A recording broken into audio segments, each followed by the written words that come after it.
Bonjour, bonjour. Comment allez-vous aujourd'hui? Je suis très heureuse de vous retrouver. Donc, pour une nouvelle leçon de 15 minutes, nous sommes mercredi et tous les mercredis à 17 heures, heure de Paris. Donc, je fais 15 minutes de leçon. Normalement, ce sont des leçons de grammaire, mais aujourd'hui, je vais vous parler de Pâques. Est-ce que vous connaissez Pâques? Donc, Pâques, c'est une fête religieuse. Je vais vous donner plus de détails. Mais donc, c'est Easter. Et donc, dimanche, on va fêter Pâques. Donc, j'ai décidé de vous en parler un peu en avance. J'ai fait aussi une recette de grammaire à ce propos. Donc, elle a été diffusée hier sur notre page Facebook et vous pouvez aussi la retrouver sur notre chaîne YouTube les recettes de grammaire de Marine. Sur notre chaîne YouTube, pardon, Prête à parler CH. Et donc, dites-moi dans les commentaires si dans votre pays, vous fêtez Pâques. Est-ce que c'est une fête qui est très importante? En France, on fête Pâques le dimanche et aussi donc le lundi, c'est un jour férié. Donc, on appelle ça le lundi de Pâques. Donc, c'est un jour férié. Un jour férié, ça veut dire que normalement, le lundi, on travaille, mais là, exceptionnellement, on ne travaille pas. C'est un jour férié. En France, il y a environ 10 jours fériés dans l'année.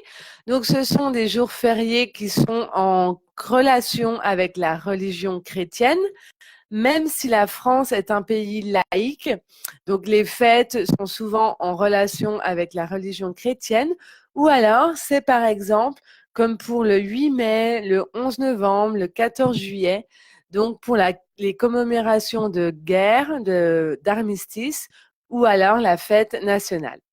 Donc voilà, nous avons environ entre 10 et 11 jours fériés dans l'année, je ne me rappelle plus exactement. Donc dites-moi aussi dans les commentaires, dans votre pays, est-ce qu'il y a beaucoup de jours fériés? Et est-ce que donc les jours fériés, je sais que dans certains pays, par exemple en Irlande, les jours fériés sont toujours des lundis, même si la fête est un jeudi, par exemple, eh bien ils vont travailler le jeudi et le jour férié sera le lundi d'après pour être sûr d'avoir 3 jours. Je trouve que c'est une super astuce. En France, on ne fait pas ça. Alors dites-moi dans les commentaires si dans votre pays, vous faites ça. Alors, on va commencer. Donc en fait, aujourd'hui, je vais vous expliquer donc Pâques et ensuite en devoir, ça sera des questions vraies ou faux de compréhension orale.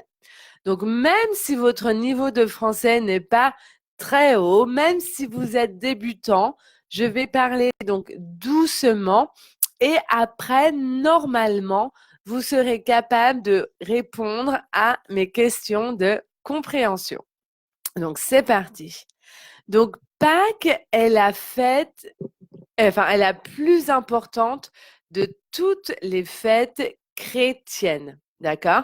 Donc, souvent, on pense que c'est Noël qui est la fête la plus importante. Donc, Noël, c'est Christmas. C'est fêté le 25 décembre. Mais en fait, c'est Pâques. Pourquoi est-ce que Pâques est la fête la plus importante dans le calendrier chrétien? C'est parce qu'elle commémore la résurrection du Christ. D'accord? Donc la résurrection, c'est quand on pense qu'il est mort et tout d'un coup, donc Madeleine découvre qu'en fait Jésus n'est pas mort. Donc on appelle ça la résurrection du Christ. Et donc, la fête de Pâques est fixée au premier dimanche qui suit la pleine lune après le 20 mars. Donc, ça veut dire que, par exemple, donc Noël, Christmas, Noël, tous les ans, c'est le 25 décembre. Hein? Donc, on célèbre Noël, hop, avec le tréma. Voilà. On célèbre Noël le 25 décembre. Donc, toutes les années, c'est le 25 décembre. Ça ne change pas, d'accord? Alors que Pâques, toutes les années, ça change. Ce n'est jamais la même date. Donc, pour savoir à quelle date aura lieu Pâques, en fait, eh bien, après le premier dimanche qui suit la pleine lune, après le 21 mars. Donc, après le 21 mars, on regarde quand aura lieu la pleine lune, donc full moon, et c'est comme ça qu'on décidera quand aura lieu Pâques. Donc, c'est fixé avec le calendrier lunaire. Juste une petite chose au niveau de la prononciation ici. Donc pour Noël, hein, vous voyez, il y a le tréma. Donc c'est pour ça qu'on prononce de manière séparée les deux voyelles. Hein, Noël. Et pour Pâques aussi, on a un accent. Donc c'est l'accent circonflexe. Vous savez que l'accent circonflexe, il existe parce qu'avant, il y avait un S. Hein. D'ailleurs, on dit le week-end pasquale. Dans la racine, il y a un S. Et donc, en français, un jour, on a décidé de remplacer les S par un accent circonflexe. Donc, c'est pour ça, par exemple, que le mot hôpital a un accent circonflexe parce qu'avant, c'était hospital. Voilà, donc je ne vais pas en dire plus sur l'accent circonflexe, mais voilà une des raisons pourquoi il y a, enfin la raison pourquoi il y a cet accent. Donc ensuite, qu'est-ce qui se passe ce dimanche-là? Donc qu'on soit religieux ou pas religieux, c'est souvent une fête familiale où on se retrouve en famille. Donc et tous les enfants cherchent les œufs en chocolat dans le jardin. Donc et on dit qu'ils sont déposés par les cloches de Rome.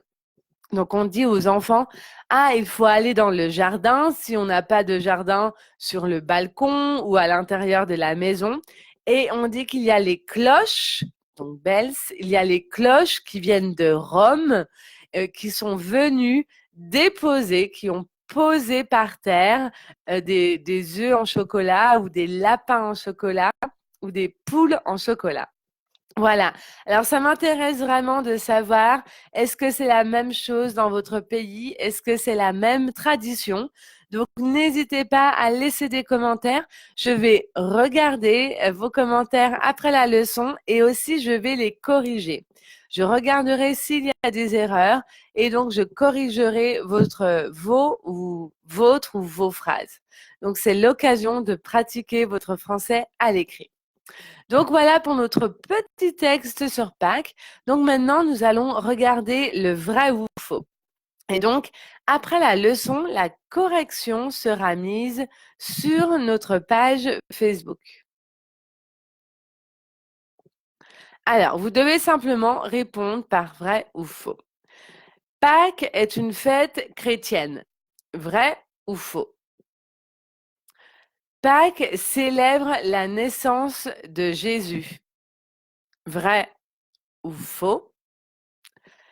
Pâques est toujours, toutes les années, on célèbre Pâques le 21 avril.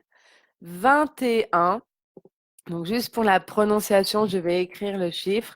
21, donc là on fait la liaison. 21, le 21 avril. Ce sont les cloches qui apportent les œufs en chocolat. Vrai ou faux? Donc, vrai, true or false? Vrai ou faux? Est-ce qu'on dit pour célébrer Pâques, donc quand on voit notre famille, est-ce qu'on dit joyeuse Pâques? Vous savez, de la même manière qu'on dit joyeux Noël, alors est-ce qu'on dit joyeuse Pâques? Je ne vous ai pas donné la réponse, peut-être que vous savez déjà, donc dites-moi vrai ou faux. Voilà pour notre petit devoir, donc la correction sera mise dans quelques minutes sur notre page Facebook, donc prête à parler. Voilà, donc comme je vous ai dit, posez-moi vos questions dans les commentaires.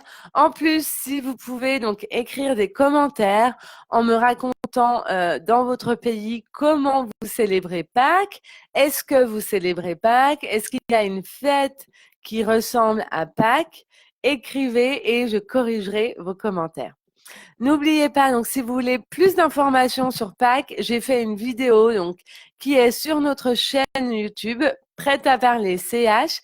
Et donc aussi, vous pouvez retrouver d'autres vidéos de prononciation et aussi des webinaires. Donc, depuis 2 semaines, Johan, l'autre professeur de Prête à parler, a commencé des webinaires. Donc, c'est des leçons de 45 minutes qui sont très complètes. À partir du mois de mai, elles seront payantes, mais là, elles sont gratuites.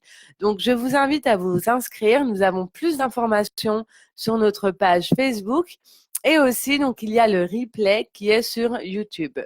Donc, si vous n'êtes pas encore abonné à notre page YouTube, donc n'hésitez pas à le faire. C'est très important pour nous. Ça nous aide à pouvoir nous développer au maximum. Et donc, les webinaires, je pense que ça va vous intéresser parce que c'est sur les temps du passé. Donc, le premier webinaire, c'était sur le passé composé avec l'auxiliaire avoir, le deuxième avec l'auxiliaire être.